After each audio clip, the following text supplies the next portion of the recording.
ఈరోజు చెప్పే 2 ఇన్సిడెంట్స్ కూడా చాలా డిస్టర్బింగ్ ఇన్సిడెంట్స్. అంటే మన చుట్టూ తిరిగే మనుషుల్లో, మనతో పాటు ఉండేవాళ్ళలో ఎలాంటి సైకోలున్నారో, వాళ్ళ మైండ్ సెట్ ఎంత దారుణంగా ఉంటుందో చెప్పడానికి రీసెంట్‌గా జరిగిన ఈ 2 ఇన్సిడెంట్స్ క్లియర్ ఎగ్జాంపుల్స్ కూడా. ఒక చిన్న పసిపిల్లోడు అంటే ప్రపంచం అంటే ఏంటో కూడా తెలియని పసిపిల్లల్ని ఎలా చంపుతున్నారురా! అలాంటోళ్ళని సొంతోళ్ళే చంపేస్తున్నారు. అంటే వాళ్ళ దారికి అడ్డంగా ఉన్నారని ఒక రీజన్‌తో ఎంత దారుణంగా తీసేశారు. కష్టంగానే ఉంటది ఈ వీడియో వినడానికి. కేరళలో జరిగిన ఒక ఇన్సిడెంట్, అలాగే కరెక్ట్‌గా అదే రోజు ఉత్తరప్రదేశ్‌లో జరిగిన ఇంకొక ఇన్సిడెంట్.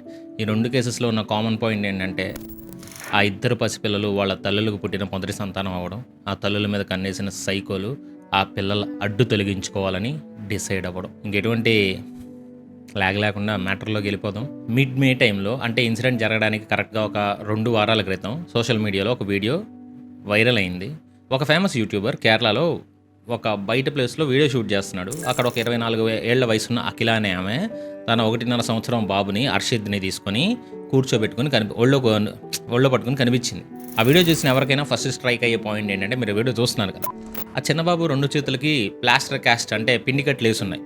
అండ్ ఆ యూట్యూబర్ బాబుని చూసి ఏంటి బాబు చేతులకు అలా అయిందని అడిగితే, ఆ మదర్ అఖిల చాలా క్యాజువల్గా ఫేస్లో ఎటువంటి బాధ లేకుండా నవ్వుతా, హే ఆడి సైకిల్ మంచి కింద పడ్డడానికి అలా చేతులు ఇరిగాయని సింపుల్గా ఆన్సర్ ఇచ్చింది. అండ్ ఈ వీడియో సోషల్ మీడియాలో రాగానే జనాలు కూడా కొంతమంది డౌట్స్ రైజ్ చేసినా చాలామంది నిజమనే నమ్మారు. అరే రే, బాబు చాలా అల్లరి పిల్లవాళ్ళలో ఉన్నాడు, అందుకే సైకిల్ మించి పడి చేతులు కొట్టుకున్నాడు అని సరదాగా కామెంట్స్ చేసుకుంటూ వెళ్ళిపోయారు. కానీ ఆ వీడియోని ఇప్పుడు చూస్తుంటే అర్థమవుతుంది, ఆ పిల్లోడు నవ్వడమే మర్చిపోయాడు. కానీ ఆ నవ్వుతున్న తల్లి వెనక, ఆ ప్లాస్టర్ క్యాస్ట్ వెనక చాలా పెద్ద దారుణమైన ఘోరం ఉంది. ఆ వీడియో వచ్చిన ఎగ్జాక్ట్గా 2 వీక్స్ తర్వాత మే 29 ఫ్రైడే రోజున ఆ చిన్నబాబు అర్షిత్ చనిపోయాడు.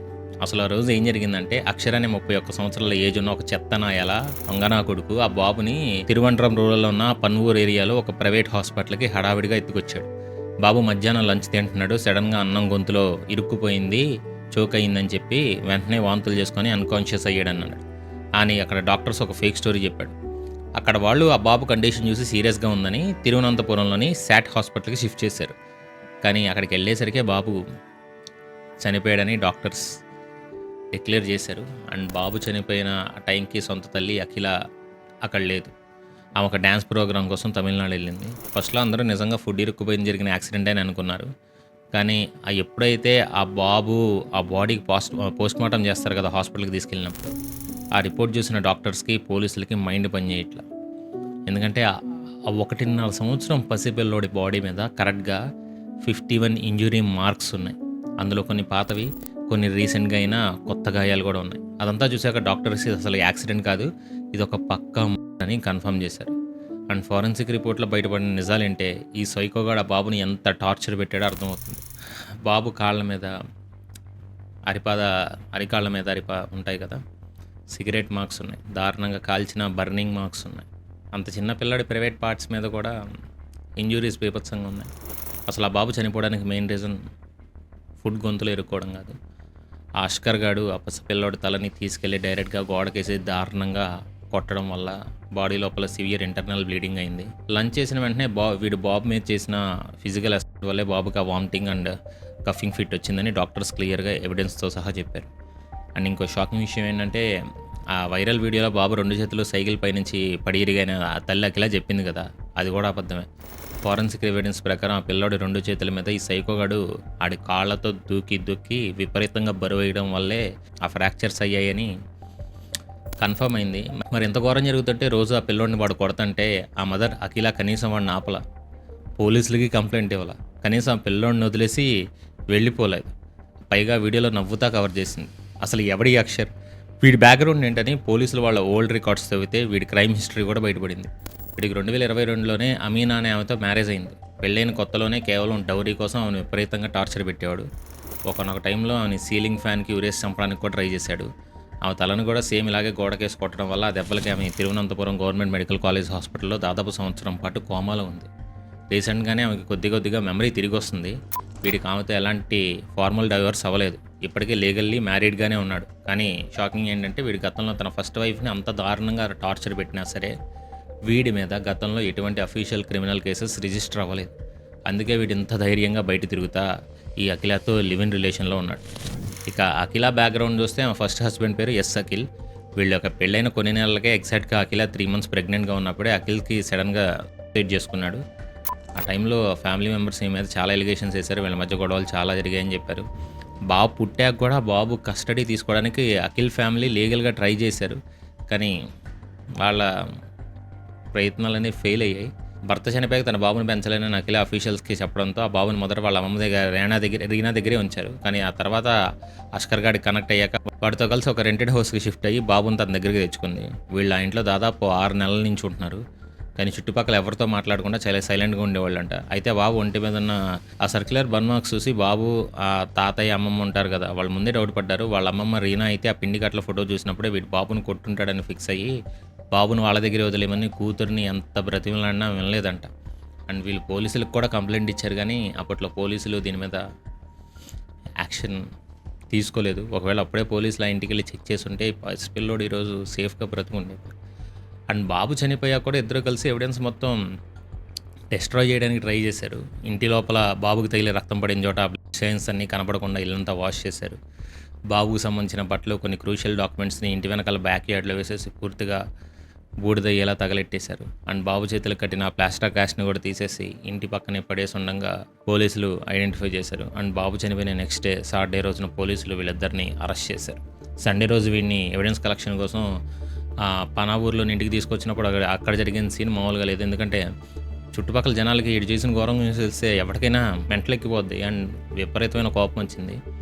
ఎప్పుడైతే పోలీసులు వీడిని ఎండ్రేంజ్డ్ క్రౌడ్ ఒక్కసారిగా హెవీ పోలీస్ కార్డన్ని బ్రేక్ చేసుకుని మరి వీడి మీద అటాక్ చేయడానికి ట్రై చేశారు. పోలీసులు ఆ క్రౌడ్ని కంట్రోల్ చేయడానికి చాలా స్ట్రగుల్ అయ్యారు. అండ్ వీడిని తీసుకురావడానికి ముందే అక్కడ పార్క్ చేస్తున్న వీడి కార్ని కూడా పబ్లిక్ పూర్తిగా వ్యాండలైజ్ చేశారు.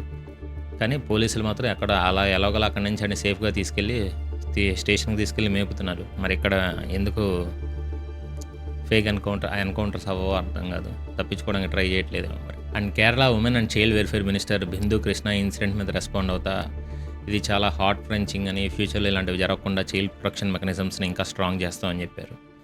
ఒక పసిపిల్లోడు తన తల్లి కళ్ళెదుటే రోజువారీగా నరకం అనుభవించి ప్రాణాలు వదలడం అనేది. కానీ ఇక్కడ షాకింగ్ లాజిక్ ఏంటంటే కేరళలో ఈ బాబు చనిపోయిన ఎగ్జాక్ట్ డే May 29 కరెక్ట్గా అదే రోజున కొన్ని వందల కిలోమీటర్ల దూరంలో ఉత్తరప్రదేశ్లో ఫిరోజ్బాద్లో సేమ్ ఇలాంటి మైండ్ సెట్ ఉన్న ఇంకొక దొంగ నా కొడుకు, చెత్త నా కొడుకు, సైకోగాడు ఆ పిల్లోడి కన్న తల్లి వీడి ప్రపోజల్ని రిజెక్ట్ చేసిందని చెప్పేసి ఏకంగా 2 ఏళ్ల పసిపిల్లోడిని రోడ్డు మీద 8 సార్లు వీడియో ప్లే చేయలేను. చాలామంది తట్టుకోలేరు. నేను చూశాను. ఫస్ట్ అనుకున్నా నేను ఇలా ఫేక్ వీడియోస్ అనుకుని. తర్వాత 2వ రోజుకి నాకు అర్థమైంది నిన్నటికి అది నిజమని. అయినా ఇలాంటి చాలా దారుణం. ఈ కేసు డీటెయిల్స్ అంటే అసలు మన సొసైటీలో రిలేషన్స్ అనేవి ఎంత టాక్సిక్గా మారచ్చో, మనుషుల మైండ్ సెట్ ఎంత దారుణంగా ఉంటుందో మనకి క్లియర్గా అర్థమైంది. ఇక్కడ చనిపోయింది ఒక 2 ఏళ్ల పసిపిల్లోడు. అండ్ దీని వెనుకున్న ఫ్యామిలీ బ్యాక్గ్రౌండ్ ఏంటి అనేది కూడా ఇప్పుడు మాట్లాడదాం. నేను డీటెయిల్స్లోకి వెళ్ళే ముందు చిన్న రిక్వెస్ట్, ఇలాంటి ఇన్సిడెంట్స్ వెనుకున్న నిజాలు, పోలీస్ ఎవిడెన్స్ అన్నీ గ్యాదర్ చేసి పెడతాను. అండ్ ఈ వీడియో లాస్ట్లో కూడా కొన్ని ఇంపార్టెంట్ పాయింట్స్ ఉన్నాయి, అందరూ తెలుసుకోవాల్సిన పాయింట్స్. ఈ వీడియో చివరిలో కుదిరితే షేర్ చేయండి. అందరికీ షేర్ చేస్తేనే ఇలాంటి ఇన్సిడెంట్స్ మీద సొసైటీలో ఎక్కువ మందికి కొంచెం అవేర్నెస్ వస్తుంది. ముఖ్యంగా పేరెంట్స్ అందరూ కూడా కొంచెం అలర్ట్ అవుతారు. అలా షేర్ చేసే ముందు లైక్ చేయండి, ఎక్కువ మందికి రీచ్ అవ్వడానికి అవకాశం ఉంటుంది. ఇంకా వీడియోలోకి వెళ్ళిపోదాం. నెక్స్ట్ ఆ ఇన్సిడెంట్ ఏం జరిగిందో చెప్తాను. ఈ యూపీ కేసు దగ్గరికి వద్దాం. ఫిరోజ్బాద్కి ఒక 45 కిలోమీటర్ల దూరంలో భమాయి అనే ఒక విలేజ్లో రతీదేవి అని ఒక 24 సంవత్సరాల ఒక టీచర్ ఉంది. ఆమెకి బుడావన్కి చెందిన సుమిత్ కుమార్ అనే వ్యక్తితో 18 ఫిబ్రవరి 2024లో పెళ్ళయింది. స్టార్టింగ్లో 2-3 నెలలు బాగానే ఉన్నా రాను వీళ్ళ మధ్య గొడవలు స్టార్ట్ అయ్యాయి. ఆ గొడవలు ఎంత పీక్స్కి వెళ్ళాయి అంటే ఆ భర్త సుమిత్ గాడు తన సొంత భార్య క్యారెక్టర్ని డౌట్ చేయడం స్టార్ట్ చేశాడు. ఆ పుట్టిన పిల్లాడు నా కొడుకు కాదు, వాడు వేరే వాడికి పుట్టాడు, వాడికి ఖచ్చితంగా DNA టెస్ట్ చేయించాలని ఆమెను విపరీతంగా మెంటల్ టార్చర్ పెట్టేవాడంట. ఆ టార్చర్ తట్టుకోలేక జనవరి 2025లోనే రతి తన అత్తగారి ఇల్లు వదిలేసి కంప్లీట్గా తన పుట్టింటికి వచ్చేసిందంట. సో ఇలా దాదాపు 5 నెలలుగా ఆమె తన పేరెంట్స్ దగ్గరే ఉంటే ఆ పిల్లోడిని పెంచుకుంటూ వస్తుంది. ఇక్కడే సీన్లోకి ఒక మెయిన్ క్యారెక్టర్ ఎంటర్ అయ్యాడు. వాడి పేరు జితేందర్ పాఠక్. అందరూ వాడిని విరాజ్ అని పిలుస్తారు. వాడి ఏజ్ కూడా 24 ఏళ్ళే. వాడు బొడవాన్లో షేక్పూర్ ఏరియాలో ఒక గ్రాసరీ షాప్ నడుపుతున్నాడు. వీడెవడో బయట వ్యక్తి కాదు, ఆ రతి భర్త సుమిత్కి సొంత కజిన్ అవుతాడు. వీళ్ళ హస్బెండ్ అండ్ వైఫ్ మధ్య గొడవలు జరుగుతున్నప్పుడు నేను మీకు ప్రాబ్లమ్ సాల్వ్ చేస్తాను, విడాకులు ఇప్పించే ప్రాసెస్లో నేను మీకు సపోర్ట్ ఉంటారని చెప్పి నటిస్తా ఆమె దగ్గరికి దగ్గరయ్యాడు. ఆ ప్రాసెస్‌లో వీడు ఆమె రతి మీద ఒక వన్ సైడ్ లవ్ అంటే వన్ సైడ్ లవ్ పెంచుకున్నాడు. డైరెక్ట్‌గా ఆమె దగ్గరికెళ్ళి నీ భర్తను వదిలేయి. నాకు నువ్వంటే ఇష్టం. మనం ఇద్దరం మ్యారేజ్ చేసుకుందాం అని ప్రపోజల్ పెట్టాడు. దానికి రతి చాలా క్లియర్‌గా నాకు ఆల్రెడీ ఒకసారి పెళ్లయింది. పైగా నాకిప్పుడు 18 నెలల బాబున్నాడు. వాడిని వదిలేసి నేను వేరే లైఫ్ అసలు ఊహించుకోలేను. నాకు ఈ పెళ్లి ప్రపోజల్స్ లాంటివి వద్దు అని వీడి మొహం మీదే చెప్పేసిందంట. కానీ ఆ విరాజ్ గాడు మాత్రం వెంట పడడం ఆపల. ఆ బాబు ఆరో వాళ్ళే కదా! ఈమె నన్ను పెళ్లి చేసుకోవడం లేదు. ఆ బాబు గనక మధ్యలో లేకపోతే ఆమె ఖచ్చితంగా నాకు దక్కుతుందని చెప్పేసి ఒక సైకో లెవెల్‌లో వాడు ఫిక్స్ అయిపోయాడు. ఇక మే 29 అసలు క్రైమ్ ఎలా జరిగిందంటే, రతి తన మదర్ పింకీదేవితో కలిసి ఈ విడాకుల విషయం మీద ఒక అడ్వకేట్‌ని కలిసి లీగల్ అడ్వైస్ తీసుకోవడానికి షికోహాబాద్ వచ్చారు. అక్కడ యాదవ్ కాలనీలో ఉన్న వాళ్ళ పిన్నింట్లో స్టే చేశారు. అదే టైంలో రతికి తెలిసిన తన క్లోజ్ ఫ్రెండ్ ఒక ఆమె పుష్పలత పాఠక్‌కి కాల్లో దెబ్బ తగిలితే ఆమెని కొంచెం మాట్లాడడానికి మామూలుగా ఎళ్తారు కదా! పరామర్శించడానికి అలా ఎళ్లి పక్క గల్లీలో నడుచుకుంటూ ఎళ్తుంది. ఆ టైంలోనే విరాజ్ గాడు కరెక్ట్‌గా ఆమెకు ఎదురుపడ్డాడు. "ఏంటి బాబుని ఎక్కడికి తీసుకెళ్తున్నావు?" అని అడిగితే, "ఇలా పక్కనే ఫ్రెండ్‌కి దెబ్బ తగిలితే చూడ్డానికి వెళ్తున్నానని" చెప్పింది. అప్పుడు వీడు చాలా కన్నింగ్‌గా, "సరే నువ్వు వెళ్ళిరా మన బాబే కదా! వాడికి కొద్దిసేపు నేను చాక్లెట్స్ తినిపించి మళ్ళీ ఇక్కడికే తీసుకొస్తానని" చెప్పాడు. వాడు వరసకి మరిదవ్వడం వల్ల పైగా చాక్లెట్స్ అని చెప్పడంతో ఆమె పెద్దగా డౌట్ పడకుండా 18 నెలల పిల్లోడిని వాడి చేతికిచ్చింది.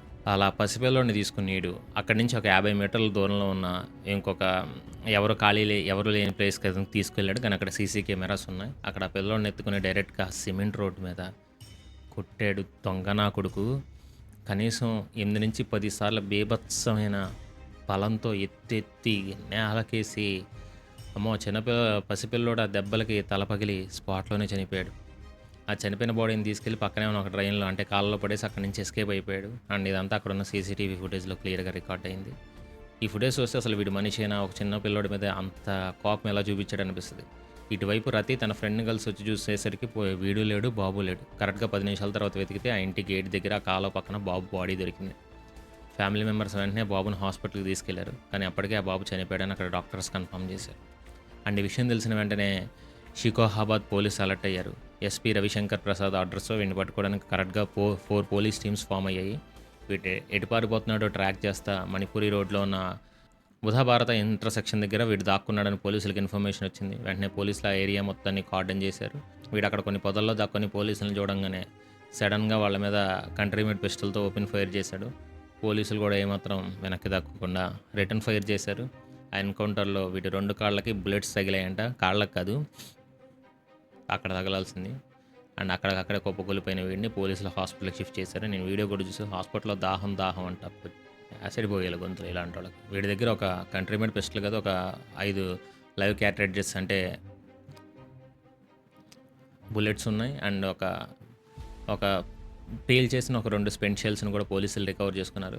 వీడి మీద బీఎన్ఎస్‌లో సెక్షన్ 103(1) కింద డైరెక్ట్ మర్డర్ కేసు రిజిస్టర్ చేశారు. అయితే వీడి హాస్పిటల్ బెడ్ మీద ఉండి మీడియా వాళ్ళకి ఇచ్చిన స్టేట్మెంట్స్ వింటే వీడి బ్లేమ్ గేమ్ కూడా అర్థమవుతుంది. నేను పెళ్లి చేసుకుంటా అంటే ఆమెనే నన్ను ఎమోషనల్‌గా బ్లాక్‌మెయిల్ చేసింది. ఆ పిల్లోడు లేకపోతే నేను పెళ్లి చేసుకుంటానని ఆమె ఇండైరెక్ట్‌గా హింట్ ఇచ్చింది.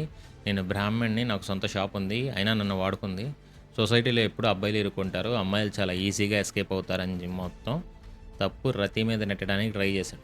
ఇది నిజమో కాదో పోలీసులు చెప్తారు. కానీ ఆమె ఇండైరెక్ట్ హింట్లు ఇచ్చింది కదా అని పిల్లోడిని చంపుతారు చెత్త నా కొడుకులు. వీడు పక్కా కెమెరా ముందు ఒక స్క్రిప్ట్ రెడీ చేసుకొని చెప్పినట్టే చెప్పాడు. కానీ పోలీసులు మాత్రం పిల్లోడు నాకు అడ్డంగా ఉన్నాడనే కక్షతోనే ఇలా దారుణంగా చంపానని పోలీసుల దగ్గర ఒప్పుకున్నాడు. అయితే ఇక్కడ కేసులో ఇంకో ట్విస్ట్ ఉంది. బాబు చనిపోయాన్న విషయం రతి తన భర్త సుమిత్కి ఫోన్ చేసి చెప్పింది. అప్పుడు సుమిత్ గాడు కొంచెం కూడా బాధపడకుండా ఏమన్నాడంటే, నెక్స్ట్ నెంబర్ నీదే, అసలు టార్గెట్ నువ్వు, కానీ ఈసారి నువ్వు సేఫ్గా మిస్ అయ్యావని బెదిరించాడంట. అండ్ రతి ఇప్పుడు ఏమనుమానపడుతుందంటే ఈ మర్డర్‌లో కేవలం విరాజ్ గాడు మాత్రమే ఇన్వాల్వ్ అవ్వలేదు. తన భర్త, తన అత్తగారింటి వాళ్ళ కాన్స్పిరసీ కూడా ఉందని పోలీసులు కంప్లెయింట్ చేసింది. నిజానికి ఆ భర్తకు ఆ పిల్లోడు తనవాడు కాదని ముందే అనుమానం ఉంది. డీఎన్ఏ టెస్ట్ అడిగాడు కదా! సో వాడే వీడిని ఉసుకొల్పి క్రైమ్ చేయించాడనే యాంగిల్‌లో కూడా పోలీసులు ఇప్పుడు సీరియస్‌గా ఇన్వెస్టిగేట్ చేస్తున్నారు. ఒకవేళ ఇది నిజమైతే వీళ్ళ ఫ్యామిలీ మొత్తం జైలుకి వెళ్ళడం పక్కా. సో ఈ 2 కేసెస్ అంటే కేరళలో జరిగిన ఈ అర్షద్ ఇన్సిడెంట్ గానీ, యూపీలో జరిగిన ఈ ఆరవ్ ఇన్సిడెంట్ చూసాక ఒక సొసైటీగా మనం కొన్ని విషయాలు ఖచ్చితంగా పాటించాలి. ముఖ్యంగా పేరెంట్స్ కానీ, గ్రాండ్ పేరెంట్స్ తెలుసుకోవాల్సిన క్రూషియల్ పాయింట్స్ చాలా ఉన్నాయి. ఫస్ట్ పాయింట్, టాక్సిక్ రిలేషన్స్‌ని ముందుగానే ఐడెంటిఫై చేయాలి. కేరళ కేసు చూడండి. ఆస్కర్ గాడు ముందే తన ఫస్ట్ వైఫ్‌ని చావబాది ఏకంగా సీలింగ్ ఫ్యాన్‌కి ఉరేసి కోమాలోకి పంపించాడు. వాడు పక్కా క్రిమినల్ అండ్ సైకో అని అఖిలకి ముందే తెలుసుకోవాల్సింది. తెలిసిందేమో. ఎవరైనా సరే నో అంటే నో అనే బౌండరీని రెస్పెక్ట్ చేయకపోతే వాళ్ళ ఫ్యూచర్‌లో ఖచ్చితంగా డేంజర్ అని ముందే రియలైజ్ అవ్వాలి. వాళ్ళు మన పర్సనల్ స్పేస్‌లోకి అస్సలు రానివ్వకూడదు. రెండోది అండ్ మోస్ట్ ఇంపార్టెంట్ పాయింట్, పిల్లల మీద జరిగే అబ్యూస్‌ని స్పాట్ చేయడం. కేరళ కేసులో ఈ 1.5 సంవత్సరాల బాబు బాడీ మీద 51 గాయాలున్నాయంటే అది ఒక్క రోజులో సడెన్‌గా జరిగిన ఇన్సిడెంట్ కాదు. నెలల తరబడి వాడు సిగరెట్లతో కాలుస్తూ ఆ పిల్లాడిని కొడతానే ఉన్నాడు. చిన్నపిల్లలు ఎప్పుడైనా సడెన్‌గా భయపడ్డో, ఇంట్లో ఎవరైనా చూసి వణికిపోవడం లేదా వాళ్ళ బాడీ మీద అన్‌ఎక్స్‌పెక్టెడ్‌గా బర్న్ మార్క్స్ కానీ, వాతలు గానీ కనిపిస్తే వెంటనే అలర్ట్ అవ్వాలి. కేరళ కేసులో ఆ బాబు తాతయ్యల అమ్మమ్మ డౌట్ పడి పోలీసులకు కంప్లెయింట్ ఇచ్చిన అప్పట్లో దాన్ని ఎవరూ సీరియస్‌గా తీసుకోలే. అదే పెద్ద తప్పయింది. సో, ఎవరైనా సరే బంధువులు గానీ, చుట్టుపక్కల వాళ్ళు గానీ ఇలాంటివి గమనిస్తే డైరెక్ట్‌గా చైల్డ్ హెల్ప్ లైన్‌కి గానీ, పోలీసులకు గానీ ఫోర్స్‌ఫుల్‌గా కంప్లెయింట్ చేసి ఖచ్చితంగా యాక్షన్ తీసుకునేలా ఫాలో అప్ చేయాలి. లేదంటే ఇలాంటి సైకోల చేతిలో పసిపిల్లలే చనిపోతున్నారు కదా! అండ్ మూడోది ఈ సేవియర్ సిండ్రోమ్ అని ఒకటుంది. నిన్ను కాపాడతాను, నీ లైఫ్‌కి నేను హీరో అని వచ్చే క్యారెక్టర్స్‌లో కొంచెం జాగ్రత్తగా ఉండాలి. యూపీ కేసులో ఈ విరాజ్ గాడు వాళ్ళ ఫ్యామిలీ గొడవల్లో తను ఒక హీరోలా ప్రాబ్లమ్ సాల్వ్ చేస్తానని ఎంటర్ అయ్యాడు. ఆ ప్రాసెస్‌లో ఆమె తన సొంతం అవ్వాలని తన దారి గడ్డొస్తే ఎవరినైనా చంపేసే సైకోలాగా మారిపోయాడు. సో, ఎవరైనా మన పర్సనల్ లైఫ్‌లోకి లేదా ఫ్యామిలీ ప్రాబ్లమ్స్‌లోకి అవసరానికి మించి ఎంటర్ అవుతున్నారంటే ఖచ్చితంగా వాళ్ళ ఇంటెన్షన్ ఏంటో కూడా అర్థం చేసుకోవాలి. ఆ అమ్మాయికి ఇంటెన్షన్ తెలిసినా సరే దూరం పెట్టకుండా ఉంచింది. అదే తనకి శాపమైంది. మరీ దరిద్రుడు నా కొడుకు ఇలా చేస్తాడని అనుకోరు కదా! అండ్ ఫైనల్‌గా చెప్పేదేంటంటే ఒక మదర్ గానీ, ఫాదర్ గానీ వాళ్ళ పిల్లల సేఫ్టీ విషయంలో ఎవరిని బ్లైండ్‌గా నమ్మొద్దండి. యూపీ కేసులో వరుసగా మరిది కదా! మనాడే కదా! అని చాక్లెట్ కొనిస్తానంటే నమ్మిస్తే ఆ పసిపిల్లోడి ప్రాణం పోయింది. కేరళ కేసులో పార్ట్నర్ కదా! అని సైలెంట్‌గా వదిలేస్తే ఆ పిల్లోడి పాలిట ఎముడయ్యాడు. అండ్ చిన్న పిల్లలకి ఈ సొసైటీలో ఎవరు ప్రొటెక్షన్ ఇవ్వలేరు. ఆ సొంత పేరెంట్స్‌లోనే కేరళ కేసులో చూసుకుంటే వాళ్ళ అమ్మే అలాగా చూసి చూడనట్టు వదిలేస్తే ఇంకెవరు చెప్పుకుంటారండి. గొంతు కూడా ఉండదు కదా వాళ్ళకి. మన పిల్లల చుట్టూ ఉన్న ఎన్విరాన్మెంట్ సేఫ్‌గా ఉందా లేదా? వాళ్ళు ఎవరితో వెళ్తున్నారనేది కంటిన్యూగా మానిటర్ చేసుకోవాలి. ఎక్కడైనా ఒక చిన్న తేడా కొట్టినా సరే వెంటనే రియాక్ట్ అవ్వాలి. అలా రియాక్ట్ అవ్వకపోవడం వల్ల ఈరోజు ఆ ఇద్దరు పసిపిల్లల ప్రాణాలు కోల్పోయారు. ఎవరికైనా ఇలాంటి సైకిల్‌గా మన చట్టాలు భయం పుట్టించేలా పనిష్మెంట్స్ ఇస్తేనే ఫ్యూచర్‌లో ఎవరైనా ఇలా చేయాలంటే వణికిపోతారు. అండ్ ఈ వీడియోని స్కిప్ చేయకుండా ఇక్కడి వరకు చూసారంటే ఖచ్చితంగా ఇవి మీ మీద ఎంత ఇంపాక్ట్ చూపిస్తాయో, ఈ విషయాలు ఇప్పుడు నేను లాస్ట్‌లో చెప్పిన విషయాలు ఎంత మీనింగ్‌ఫుల్‌గా మీకు అర్థమై ఉంటది. సో, షేర్ చేయండి కుదిరితే. ఎందుకంటే ఇప్పుడు మనం ఈ విషయాలు అవేర్‌నెస్ క్రియేట్ చేసుకోవాలి. పేరెంట్స్ అందరూ జాగ్రత్తగా ఉండాలి. క్రైమ్స్ అయితే పెరుగుతున్నాయి. రకరకాల క్రైమ్స్, రకరకాల ఇన్సిడెంట్స్, రకరకాల సిట్యుయేషన్స్. సో, ఏదైనా గానీ షేర్ చేయండి. అండ్ వీడియోని లైక్ చేయండి. ఎక్కువ మందికి రీచ్ అవ్వడానికి అవకాశం ఉంటది. కొత్త వాళ్ళ ఛానల్‌ని సబ్స్క్రైబ్ చేసుకొని బెల్ ఐకాన్ ఆన్‌లో పెట్టుకోండి. అండ్ వీడియో చివరి వరకు చూసిన ప్రతి ఒక్కరికి లవ్ యూ అండ్ షేర్ చేయండి. ఉంటాను.